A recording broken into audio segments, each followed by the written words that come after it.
Y vamos a ver la oración del profeta. Este sermón tiene por título La salvación es del Señor. Así que vamos a leer Jonás capítulo 2. Acompáñeme por favor a su Biblia, voy a dar lectura a la palabra del Señor. Dice así: Entonces Jonás oró al Señor, su Dios, desde el vientre del pez, y dijo: En mi angustia clamé al Señor, y Él me respondió. Desde el seno del Seol pedí auxilio, y tú escuchaste mi voz, pues me habías echado a lo profundo, en el corazón de los mares, y la corriente me envolvió. Todas tus encrespadas olas y tus ondas pasaron sobre mí. Entonces dije: he sido expulsado delante de tus ojos. Sin embargo, volveré a mirar hacia tu santo templo. Me rodearon las aguas hasta el alma, el gran abismo me envolvió. Las algas se enredaron en mi cabeza, descendí hasta las raíces de los montes. La tierra con sus cerrojos me ponía cerco para siempre. Pero tú sacaste de la fosa mi vida, oh Señor, Dios mío. Cuando en mí desfallecía mi alma, del Señor me acordé, y mi oración llegó hasta ti, hasta tu santo templo. Los que confían en ídolos vanos, su propia misericordia abandonan, pero yo, con voz de acción de gracias, te ofreceré sacrificios. Lo que prometí, pagaré. La salvación es del Señor. Entonces el Señor dio orden al pez, y éste vomitó a Jonás en tierra firme. Vamos a orar para dar gracias al Señor y pedir que Él nos guíe en este mensaje.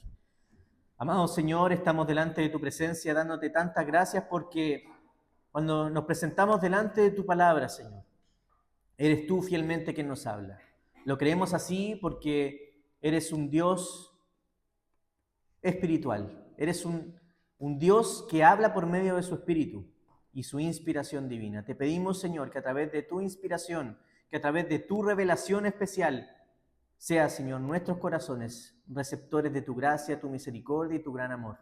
Te pedimos, Señor, que a través de la luz de esta especial oración, tú también fortalezcas nuestras vidas y nos hables, Señor, que podamos ver a nuestro Redentor, a nuestro Señor Jesús en medio de este texto. Oramos todo esto en el nombre de Jesús y en sus méritos. Amén y amén. Bien, queridos, estamos actualmente, y lo que acabamos de leer es un récord Guinness. ¿Sabían ustedes? Hay muchas canciones, hay muchos poemas que fueron escritos en distintos contextos. Algunos los pueden escribir en una oficina, en una casa, en el aire libre, etc. Pero esta es la primera oración, la primera prosa, de hecho casi un poema, casi una canción, es lo que acabamos de leer. Está escrito en un lugar muy, muy oscuro. Esta oración fue inspirada en un ambiente muy distinto, dentro de las vísceras de un pez. Entonces estamos ante un récord Guinness. Nunca hubo una oración como esta. Por lo tanto, hoy veremos esta oración que es tan profunda, más profunda del lugar donde está, sino que profundamente espiritual y necesaria también para nosotros, porque va también hasta la profundidad de nuestro corazón. Por lo tanto, es importante reflexionar en esta oración, pero también poder hacerla junto con el profeta. Así que eso es lo que vamos a ver el día de hoy. Fíjense cómo comienza versículo 1 y 2 el profeta. Jonás comienza esta porción describiendo la profundidad que ha alcanzado este profeta en tres aspectos. Él detalla esto y lo pueden ver en la oración. Dice que él está dentro del vientre del pez, así comienza el texto. Dice: entonces Jonás oró al Señor desde el vientre del pez. Ya hay profundidad en eso. Jonás también está hablando de su propia angustia. Esta oración es una oración angustiosa, completamente llena de angustia y viendo que la única alternativa de salvación es el Señor. Por lo tanto, él también se siente muy angustiado. Y también Jonás se siente muy angustiado porque dice: ahora soy hombre muerto. Voy a estar seguramente en el Seol, en la tierra de los muertos. En el estado de muerte voy a estar. Entonces Jonás empieza así, como ya vimos antes, Jonás está en ese lugar porque él quiso descender. No sé si recuerdan los mensajes anteriores, lo hemos repetido varias veces, ¿cierto? Él quiso descender geográficamente en el mapa, ¿cierto?, hacia otra región inferior, pero también moralmente. Este hombre quiso descender huyendo del Señor y presentando sus cuestionamientos a Dios. Lo que ahora vemos es cómo este descenso del profeta está en un lugar que él no puede controlar. Todo lo anterior, él lo quiso controlar y, vaya casualidad, le había resultado. Quiso huir y huyó. Quiso encontrar un barco, encontró el barco. Quiso encontrar una habitación profunda, la encontró, ¿cierto? Pero se desató la tormenta. Vino este pez, lo traga y ahora está en un lugar donde él no lo puede controlar. Y es aquí cuando vemos que Dios lo hizo descender. Ahora está todo en manos del Señor. En realidad todo siempre ha estado en manos del Señor. Pero ahora vemos gráficamente cómo el Señor lo hace descender. Qué duro es cuando te enseña Dios lo que es descender verdaderamente, ¿verdad? Qué duro es cuando pensamos que ahora está Dios tomando las riendas del asunto y es como que Dios le está diciendo al profeta, así que tú querías descender, tú querías irte a lo profundo, te voy a enseñar lo que es la profundidad. Te voy a enseñar lo que es la oscuridad. Te voy a enseñar lo que es una vida desagradable lejos de mí dentro de las vísceras de este pez. Te voy a enseñar lo que es descender literalmente, le está diciendo el Señor. Y esto es una muestra de que a veces, los que son médicos acá me van a poder entender en este ejemplo, el tratamiento de una enfermedad a veces es peor que la cura. A veces tomamos decisiones drásticas para poder sanar a una persona mediante la ciencia, mediante tratamientos que pueden ser muy duros, pero que traen salvación, que traen cura. A veces el tratamiento es peor que la cura. A veces Dios nos lleva al fondo para poder ver su superficie. Y eso es lo que estamos viendo. A veces Dios nos lleva al límite, no para destruirnos, no para aniquilarnos, sino para quitar de nosotros todas las falsas seguridades que has alcanzado. Lo hemos visto con este profeta. Tiene su nacionalismo, tiene su orgullo nacional como un gran pilar en su vida. Tiene su propio orgullo como profeta, acostumbrado al don, acostumbrado al trabajo que había hecho 40 años, como algo principal. Y el Señor lo está llevando dentro de las vísceras de un pez, a ver cómo ninguno de esos argumentos le sirve al profeta. Y así pasa también con nosotros. El Señor soberano, el Dios soberano, puede llevarte a lugares desagradables para ti, pero para tu bien. Puede llevarte a lugares desagradables para mostrarte la profundidad de tu pecado, las consecuencias del pecado, queridos. La oscuridad que el pecado te plantea, ese es el escenario. No hay luces, todo es viscoso dentro del pez, no hay oxígeno, se está acabando el oxígeno. El Señor a veces nos puede llevar a esos límites para realmente que veamos cuáles son nuestras seguridades. Y Dios se presenta a este profeta y le dice, esto es descender. ¿Tú querías estar lejos de mí? Estás lejos de mí. Ahora te voy a mostrar cómo estás lejos. Pero aún así, el Señor tiene misericordia y le permite a este profeta leer lo que estamos leyendo, hacer oraciones dentro del vientre. Así que el Señor nos lleva a eso. Por lo tanto, esto nos debe también hacer y causar un examen a nuestro corazón. A que miremos dentro de nosotros de qué cosas te estás afirmando tú también. De qué aspectos, qué conceptos resaltan en tu vida, en tu propio corazón, de tu orgulloso, con tu orgullo, para poder afirmarte de cosas que son fútiles, cosas que van a pasar. Tu orgullo, tal como este profeta, tus recursos, el control que quieres tener sobre toda la vida y los tuyos, ¿eso es verdaderamente lo que llama tu vida a estar parado así delante del Señor? Porque realmente lo que también decíamos antes del sermón, este día es para venir a descansar. Este día es para descansar en la presencia del Señor. No vale la pena presentarse ante el Señor trabajando plenamente en tu orgullo. No vale la pena, querido, porque el Señor te va a mostrar lo que es descender. El Señor te va a mostrar el lugar oscuro que trae todo el orgullo. Por lo tanto, cuidado, querido. Dios puede quitar todo ese falso Dios llevándote al fondo, como lo está haciendo con este profeta. Y es hasta cuando ves y eres consciente de la condición en la que estás, es cuando también no quieres estar lejos del Señor. ¿Te ha pasado? Y es por eso que aquí vemos al profeta que si había estado callado todo el libro, ahora por fin el profeta ora, levanta una oración. Y tú dices, claro, bastante tarde para orar, ¿cierto? Bastante tarde para darse cuenta. Pero a veces también eso es un reflejo para nosotros. El profeta recién ahora acude a la oración. No oró en la tormenta. Tampoco oró cuando los marineros le decían, clama, ora, pídele a tu Dios. tampoco oró ahí, estaba silente. No buscó a Dios cuando iba cayendo al mar y ahora que está dentro del pez, dentro del vientre de este pez, ahora recién levantó su oración. Dime si eso no es una figura gráfica de lo que pasa con nosotros. ¿Te has sentido ahogado? No en un pez, pero en alguna situación familiar, alguna situación monetaria, alguna situación de salud. ¿Te has sentido ahogado? Cuando el pecado que llevas ocultando ya está saliendo a la luz y hay una encerrona, ya no hay forma de escapar de eso. ¿Qué haces?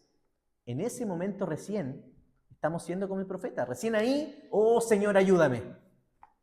Como los que no estudiaban para las pruebas en el colegio, ¿cierto? Y a minutos de la prueba, oh Señor, ayúdame por favor. ¿Cómo te va a ayudar el Señor si no leíste el libro?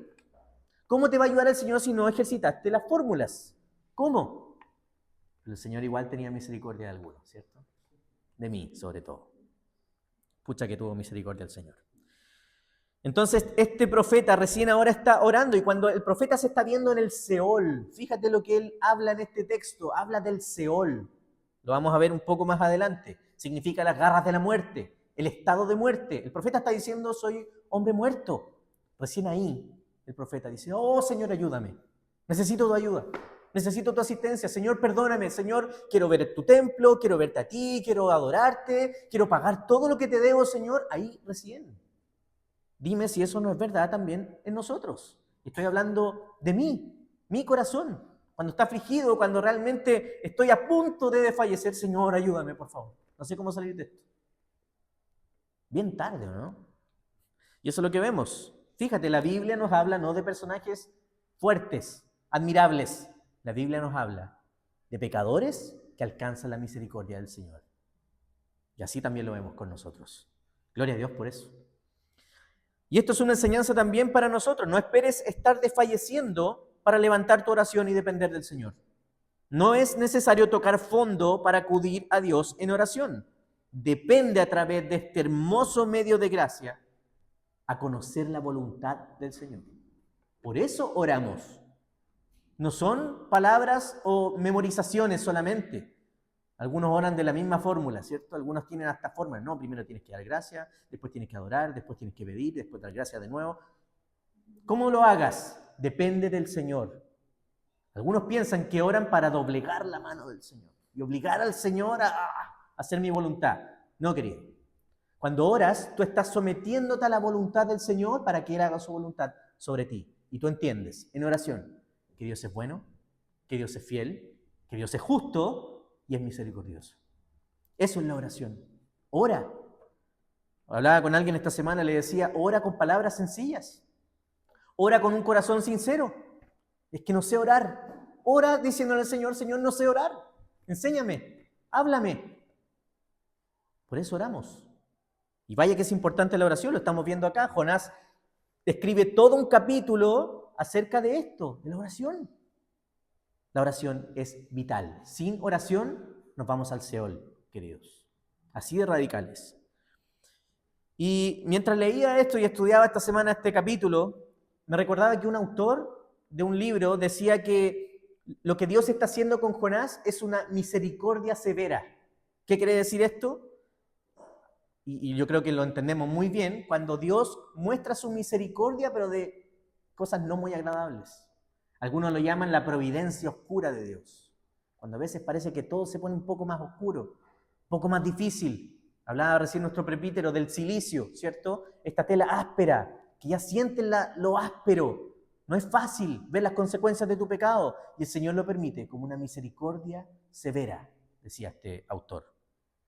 Cuando la vida se vuelve desagradable, como estar en las vísceras de un pez, como estar pisando cosas viscosas, parado o sentado, no sé cómo estaba Jonás, en el vientre de un pez. Cuando se te acaba el oxígeno, ahí es donde la misericordia del Señor se vuelve severa. O Martín Lutero también lo decía, que hay una ira misericordiosa del Señor. Así lo decía él, ira misericordiosa. Dios ciertamente es un Dios celoso, un Dios que también se aira, ¿cierto?, contra el pecado. Y a veces también esa ira se vuelve misericordiosa. Puede destruirte completamente, pero el Señor te sostiene. te da otra oportunidad, que es lo que estamos viendo acá con el profeta. Entonces podemos decir, bendita aflicción que te lleva a esa bendita oración. Gracias, Señor, por esta aflicción, podemos decir, porque tu poder se magnifica, se glorifica en nuestra debilidad, decía el apóstol Pablo. Bendita aflicción. Bendito sufrimiento que nos lleva a mirar mejor a nuestro Salvador. Bendita aflicción. Por eso cuando te lleguen cosas no muy agradables de la vida, cuando te hagas un examen médico y te salga algún diagnóstico, cuando la vida te gire y te cambie en un solo segundo, querido, bendita aflicción que nos puede hacer mirar mejor y más profundamente a nuestro Salvador. Misericordia severa. Es lo que estamos viendo acá y es también lo que el Señor permite en nosotros a veces. Y ahora Jonás sabe en carne propia lo que significa que el Señor se empieza a alejar de él. Fíjate lo que dice en el versículo 3. Dice, me habías echado tú a lo profundo, en el corazón de los mares, y la corriente me envolvió. Todas tus encrespadas olas y tus ondas pasaron sobre mí, decía el profeta. Fíjate lo que está pensando. Él llega a esta conclusión. No fui yo el que me metí al mar. No fueron los marineros los que me tomaron y me lanzaron. Fuiste tú, Señor. Tú me trajiste hasta este mar. Tú me lanzaste al mar. Fuiste tú. De hecho, Jonás le dice, son tus encrespadas olas, Señor. ¿Se acuerdan que él le había dicho a los marineros, yo conozco al Dios que hizo el mar? Las olas son del Señor. Yo no sé cuántas olas te han azotado, pero déjame decirte, son del Señor. Son megáfonos del Señor, llamándote al arrepentimiento, a la fe, para que veas verdaderamente lo profundo y lo glorioso de tu Salvador. Él dice, no fueron los marineros, no fue su propia obra de valentía y la idea brillante que se le ocurrió, tírenme al mar, porque el problema soy yo. No, fue el Señor. Fíjate lo que dice Hebreos 10:31. Es lo que piensa también el profeta. Horrenda cosa es esta, caer en las manos del Dios vivo. Lo peor no está en alejarse del Señor. Lo horrendo, dice la palabra del Señor, es caer en las manos del propio Dios vivo. Y esto es lo que está viendo el profeta. Y fíjate cómo sigue el profeta del versículo 4 al 7. Fíjense ahí, por favor. Me acordaba mientras leía estos versículos que este profeta empieza a reflexionar. Ahí se da cuenta, y esto habla también de mi propio corazón. ¡Ay! Ahí me di cuenta de todo lo que me perdí. Y hay una canción popular que dice, porque nunca sabes lo que tienes hasta que lo pierdes. No se ponga a cantarla, por favor, porque no es cristiano, no es un salmista, ¿ya? ¿Cierto? Nunca sabes lo que tienes hasta que lo pierdes. Uy, pero ¿por qué hice esto? ¿Pero por qué dejé pasar esta oportunidad? Etcétera. Y es cuando vemos al profeta ahora con un aparente arrepentimiento. Él empieza a decir, oh, estaba mejor, ¿cierto? En su oración empieza a recordar tres aspectos importantes. Primero, si lo ven acá, del 4 al 7, él se acuerda del templo. Se acuerda de un lugar físico. Se acuerda del pacto. La herencia. La gran convicción que tiene el pueblo del Señor está basado en un pacto, en una decisión del Señor. Y él se acuerda también de la misericordia de Dios y lo que significa adorar. Este hombre empieza a pensar en eso. Y esto es lo que hace la aflicción. Esto es lo que hace el dolor, el sufrimiento en el creyente, como un instrumento del Señor. Las olas encrespadas, ¿qué pueden hacer? Pueden endurecerte cada vez más. O te pueden devolver a lo que tanto anhelas y lo que tanto necesitas. Tú necesitas al Señor. Si eres un llamado por el Señor, si eres un escogido por Dios, el sufrimiento te llevará a anhelarlo cada vez más, porque es lo único que necesitas para vivir, si no, el destino es el Seol. Eso lo estamos viendo acá en lo que dice Jonás. Por eso este hombre está entrando en razón. Y yo hacía el paralelo también, como el mismo hijo pródigo, ¿se acuerdan en Lucas 15? Cuando el hijo dice que le pide la herencia al padre, se va, se empieza a farrear toda la plata y se da cuenta, cuando ya todo lo que tenía, ya no lo tiene. ¿Cierto? Como la canción del que no es salmista, ¿cierto? Nunca sabes lo que tienes hasta que lo pierdes. Y este profeta, cuando está comiendo comida de los cerdos, es decir, está al lado de animales, está con infección, Está viendo las consecuencias de su pecado, comiendo alimento que eran no para humanos, para animales. Este hombre empieza a pensar, en la casa de mi padre tenía de todo. En la casa de mi padre no tenía la herencia, no había dinero a destajo, pero sí había comida humana, sí había una mesa, sí había limpieza, sí había amor y cariño. Y no lo vi. Y este hombre despierta ahí, en ese lugar, comiendo con los cerdos, y dice, voy a volver. Yo anhelo la casa de mi padre, anhelo a mi padre. Si antes no lo había visto, no lo había amado, no lo había agradecido, todo lo que él me daba, ahora quiero volver a verlo. Por último, como un jornalero, dice este hombre, voy a volver. Y es lo mismo que está pasando con el profeta. El profeta se empieza a acordar, yo me acordaba que iba al templo. Y ahí le pedía perdón al Señor. Yo me acordaba que nadie se podía presentar orgullosamente en el templo. Tenía que llevarme animal. Me costaba dinero comprar un animal. Y ahora no compró ningún animal. Y estos recursos lo llevaron al orgullo. Entonces me empieza a pensar eso. El templo, el pacto, la misericordia.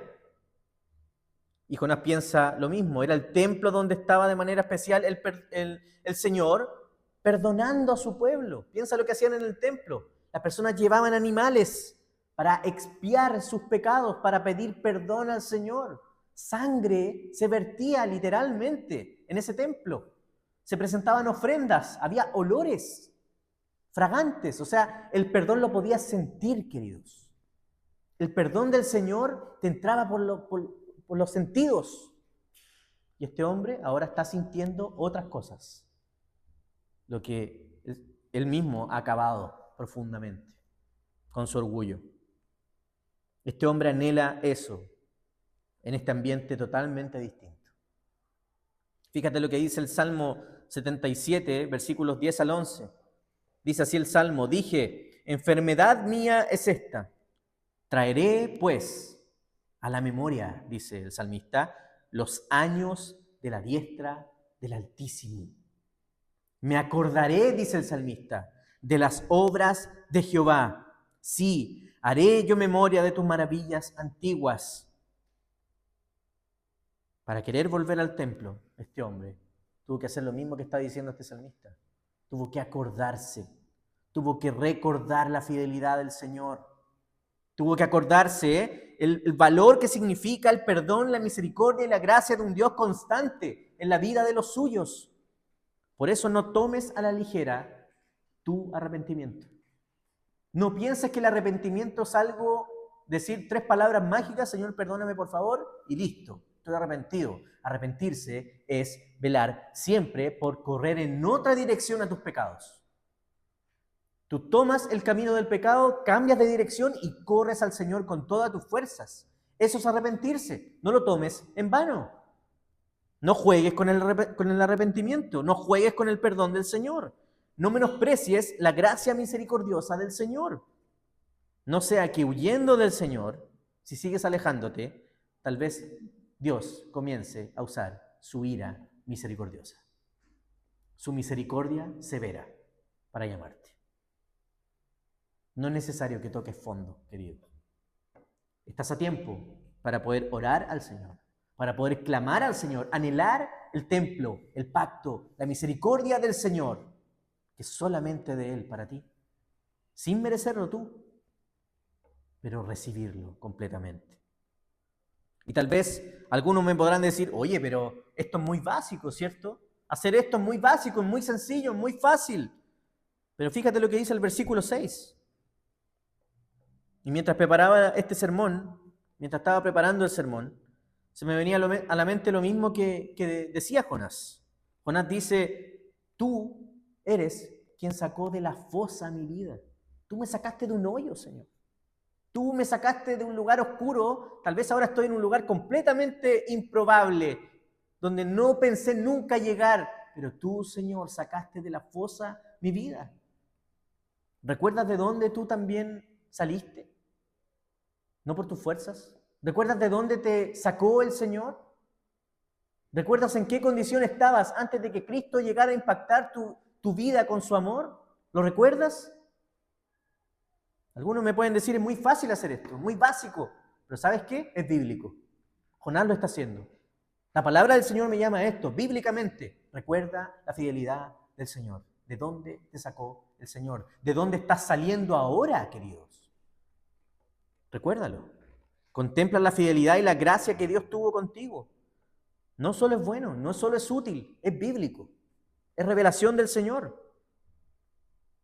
Fíjate lo que dice Isaías 38, versículo 17. Esto también es una clave importante para comprender la vida. Dice Isaías, he aquí, por mi bienestar tuve gran amargura. Por mi bienestar tuve amargura. Eres tú quien ha guardado mi alma del abismo de la nada. La misma escena, el abismo, el Seol, la profundidad, la fosa. Porque echaste tras tus espaldas todos mis pecados. Recuerda el Evangelio. Incluso si Dios te ha mostrado el fondo de tu condición, o si te lo está mostrando ahora, si por tu bienestar Dios te ha mostrado la amargura que significa estar lejos de Él, incluso si has tocado el fondo y aún así Dios te ha guardado, ¿sabes por qué? Porque las espaldas del propio Dios fueron cargadas con tu pecado. En las espaldas del Dios encarnado, en cada látigo, en cada carga, en cada peso de la humillación que sufrió Cristo en la cruz, a sus espaldas. La cruz estuvo a las espaldas del Señor. En esas espaldas el Señor cargó tus pecados. Bendita aflicción que nos lleva a esta bendita oración. Bendita aflicción. Recordemos la gracia del Señor. Y fíjate, iba a decir el salmista, el profeta empieza a escribir esta canción, este poema, esta inspiración del Señor, dice, descendí hasta las raíces de los montes, dice el 6. La tierra cerró sus cerrojos, me ponía cerco. Tú sacaste de la fosa mi vida. Mientras yo veía en el mar de donde nacen los montes, donde vi la raíz de los montes en el fondo marino, cuando ya no había esperanza, Señor, tú de ahí me sacaste. Por lo tanto, es importante que también recordemos eso nosotros. Y el profeta sigue orando. Versículo 7 decía, cuando mi alma estaba desfalleciendo, del Señor me acordé, dice él. Mi oración llegó hasta ti, hasta tu santo templo. Y ahí empieza el salmista a comprender el camino de los ídolos en el versículo 8 y el camino de la verdadera confianza. Dice el 8, los que confían en ídolos vanos, tal vez pensando aún en los ninivitas.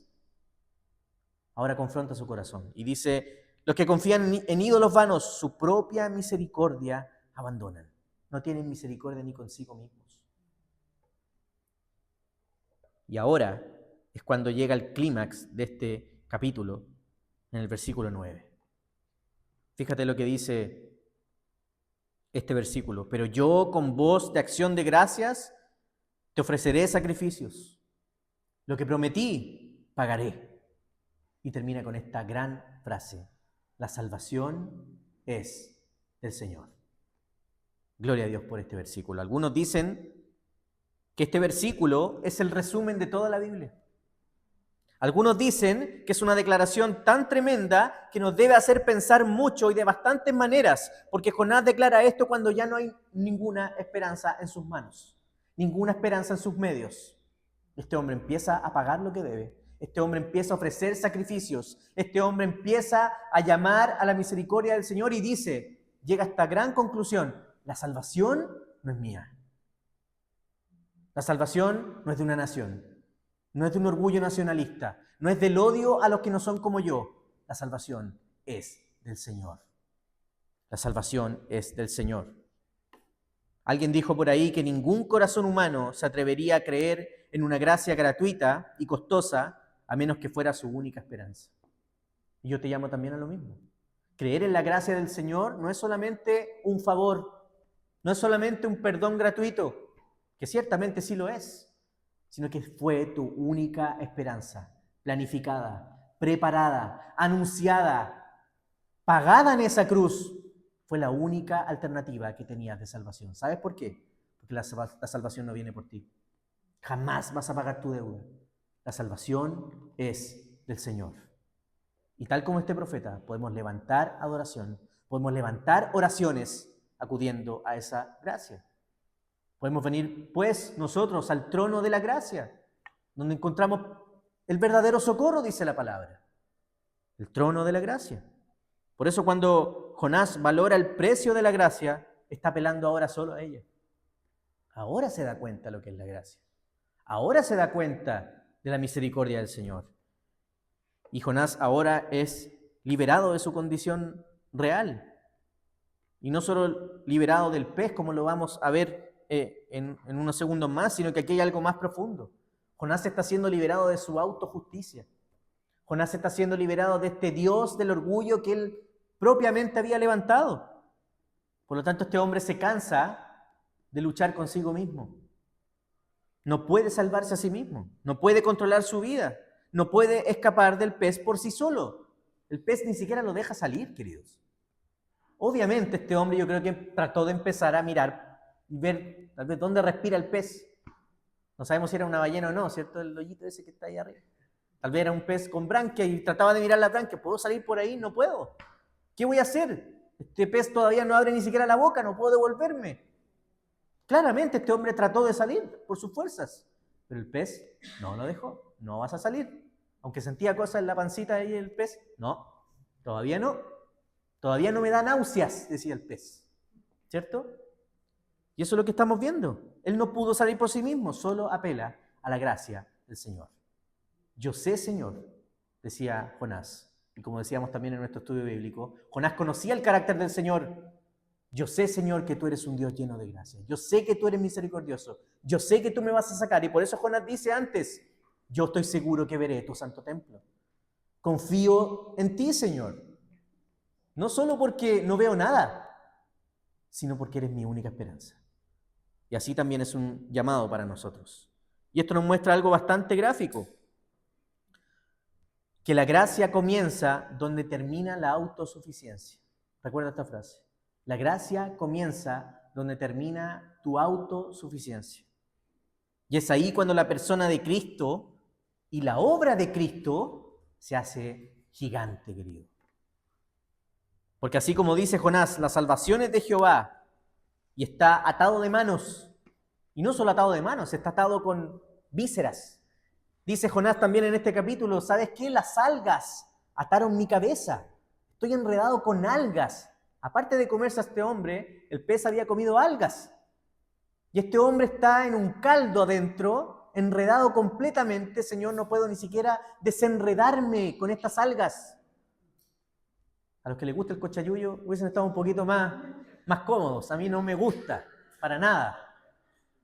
Para nada. Pero este hombre está ya enredado hasta con las algas. Y fíjate lo que dice. ¿Las algas qué enredaron? ¿Mis brazos? ¿Mi fuerza? Enredaron mi cabeza. Eso es el camino y la consecuencia del pecado, querido. Exacto. En tierra firme. El Señor permite a veces en su misericordia severa que veamos las consecuencias del pecado. ¿Qué hace el pecado? Te enreda. Pensamientos en tu cabeza, ideas en tu cabeza. Hablaba también con una persona esta semana y veíamos también las consecuencias del pecado también en nuestros pensamientos. Hay anhelos, hay deseos que pueden ser terribles, queridos. Y Jonás piensa esto. Todo este enredo estuvo en mi cabeza, Señor. En mi cabeza. Qué importante es pensar siempre en la gracia y la misericordia del Señor. Por eso Jonás también recuerda. Vuelve a su mente, a su cabeza, la misericordia del Señor, el pacto del Señor. Estas algas son las propias obras y su autosuficiencia que el profeta estaba interponiendo ante el poder del Señor. ¿Cuántas algas están también en tu propia cabeza? Piensa esto. Fíjate lo que dice el apóstol Pablo. Vamos a saltar al Nuevo Testamento. Y el apóstol Pablo dice en Efesios 2, 8 al 9, porque por gracia, dice Pablo, sois salvos. Por gracia sois salvos, por medio de la fe. Y esto, dice Pablo, igual que Jonás, no es tuyo, no es de vosotros, dice Pablo, pues es don de Dios. La salvación es de Jehová. No por obras, dice Pablo, para que nadie se gloríe. ¿Qué hubiese pasado si Jonás hubiese rajado el diente del pez? Salí, ¿cierto? Que recuerdan, hay una película bien noventera, Ace Ventura. ¿Se acuerdan cómo salía Ace Ventura? Salió a Ace Ventura, ¿cierto? Y él estaba súper orgulloso de haber salido de un corpóreo, de un animal, ¿cierto? Si Jonás hubiese podido salir con su fuerza, el poema, la epopeya, había resaltado en él, ¿cierto? Yo fui el que salió del vientre del pez, pero el pez no lo dejó. Y cuando él quería, estaba amarrado. Las algas se lo impedían, porque no puedes luchar contra la soberanía del Señor. No puedes luchar contra eso. Esto es por gracia, dice Pablo, no por obras, para que nadie se gloríe. Si fuera por tus obras, te vas a gloriar. Si fuera por algo tuyo, un 0,01% que tú apeles o aportes en tu salvación, querido, sería por obras. Y estarías diciéndole al Señor, oye, tú me debes, pues Señor. Si yo me salvé solo. Por lo tanto, creamos en el relato bíblico. Esto es doctrina bíblica. La salvación es del Señor. Esto quiebra todas nuestras credenciales, todos nuestros méritos, toda nuestra fuerza. Y esto es lo que el profeta entiende. ¿Y sabes qué? Nosotros tenemos una oportunidad hoy día mucho mejor que el profeta. Porque hoy día tenemos una tremenda garantía. Tenemos una mejor posición para ver esta historia y leer esta historia. Porque podemos ver que fue Dios arrojando a su propio Hijo a la muerte para que nosotros pudiéramos vivir. La salvación es del Señor. Es del Señor. Dice el apóstol Pablo en Romanos 9:16. Así que no depende, dice Pablo, del que quiere ni del que corre, sino de Dios, que tiene misericordia.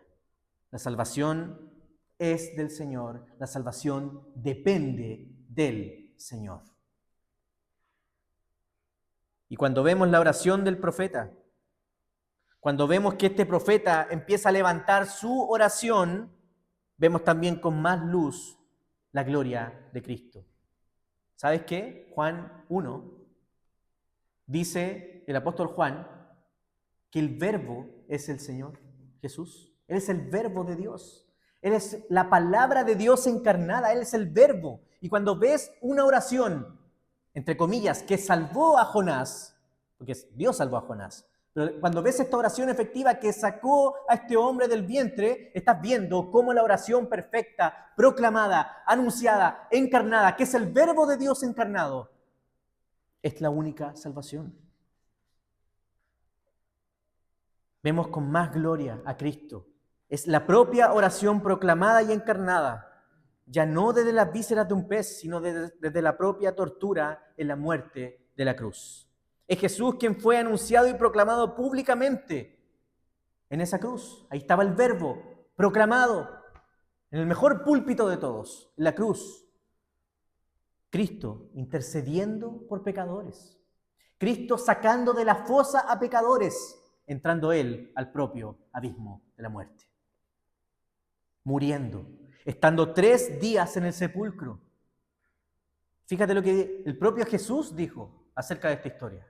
Mateo capítulo 12, versículo 40, dice, el propio Jesús está hablando, anunciando su muerte, y dice, porque como estuvo Jonás en el vientre del gran pez 3 días y 3 noches, así también, dice, estará el Hijo del Hombre en el corazón de la tierra 3 días y 3 noches. Lo que Jesús hizo por nosotros tiene directa relación con la historia que estamos leyendo hoy, con la historia de este profeta. Mira esta escena. Jonás está entrando en el Seol por su desobediencia. Jesús entrando a la muerte por obediencia al Padre. Jonás es tragado por el pez del juicio. Jesús entra voluntariamente al juicio por ti. Jonás necesita salvación de la muerte. Jesús trae salvación a través de su muerte.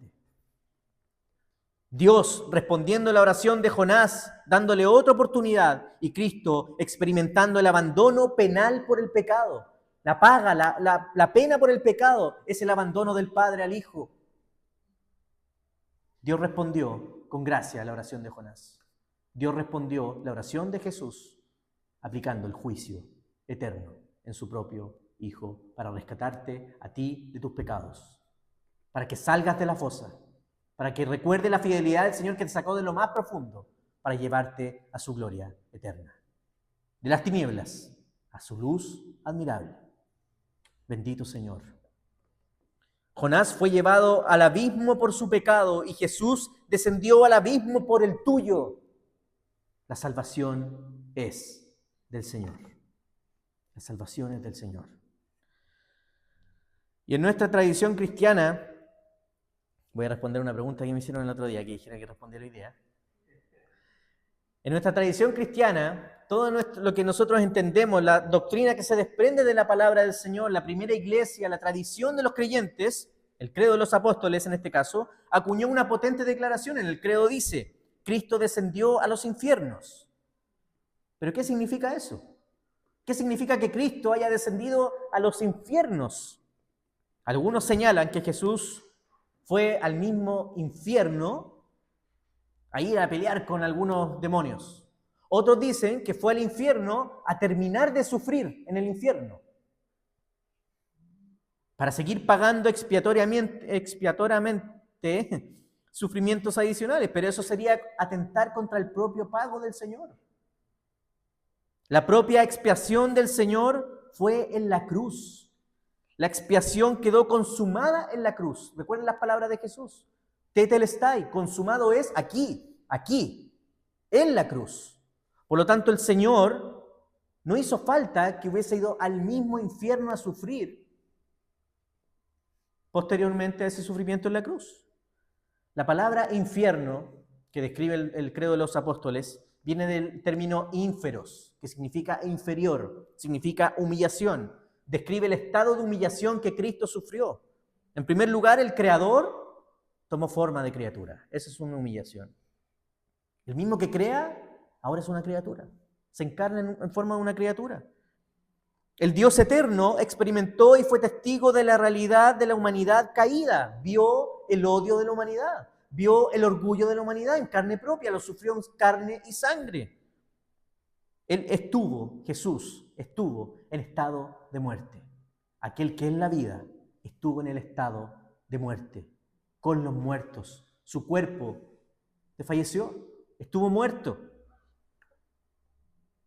Es decir, descendió al estado máximo de humillación. Eso quiere decir el término. Tomó todo el juicio divino y cargó todo el peso de esa humillación por su pueblo. Como decíamos la semana pasada en 1 Pedro 3:18, el justo por los injustos. El profeta sustituto perfecto, que es Jesús, fue a la cruz. El justo por ti, injusto. Por mí, injusto. Esa es la humillación. Ese es el ínferos. Ese fue el infierno. Cristo descendió a los infiernos, se humilló hasta el estado de muerte. El pago fue en la cruz. Lo consumado fue en la cruz. Cristo no pudo ir al infierno a pelear con demonios o a recibir más sufrimientos en el infierno. Es imposible, queridos. Por lo tanto, yo te invito hoy, para ir terminando, a que como Jonás, tú también tomes esta oración y hagas dos cosas. Quiero invitarte a dos cosas. En primer lugar, a que renuncies, tal como el profeta lo está haciendo, a toda esperanza que hay en tu carne, en tu corazón engañoso, en tus fuerzas. Aférrate solo de los méritos de Cristo, del verdadero Jonás, porque la salvación no es tuya, es del Señor. En segundo lugar, te invito a que también tú hoy puedas orar. Y no solamente acá cuando termine el culto, cuando llegues a tu hogar, cuando reflexiones en la palabra del Señor, cuando sigas descansando en el día del Señor, como decíamos recién en el culto. Toma esta oración, léela completamente, ora al Señor. Ora como Jonás, anhelando estar en el templo de Dios. Es decir, en su presencia. Anhelando estar en la presencia del amor y de la gracia del Señor, de su gracia salvadora, redentora. ¿Recuerdan el templo que hablaba Jonás? El templo significaba sangre, ofrenda, perdón, sentidos. ¿Recuerdan eso? Jesús es tu mejor templo. En Jesús vemos la figura del templo. En Juan capítulo 2, versículo 19, el Señor también hablaba del templo. Así como el templo, decía Jesús, será demolido en 3 días. En 3 días yo también lo levantaré. Yo soy el templo. En mí va a haber perdón, en mí va a haber sangre corriendo, perdonando tu pecado. Va a haber ofrenda, olor grato al Señor. Jesús es el templo. Mira al templo, anhela el templo verdadero, es Jesús. Ven a Jesús. Mira por fe su sangre vertida. Mira por fe su ofrenda entregada. Mira por fe tu perdón consumado en la cruz.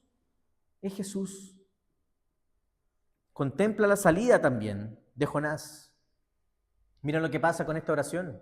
Este hombre ora, Dios tiene misericordia, hace esta declaración final, esta firma final en la oración. La salvación es de Jehová. ¿Y qué pasa con el pez? Le empiezan a dar náuseas. El pez empieza como con retorcijones, una cara rara y lo bota en tierra firme, como decía recién Ceci.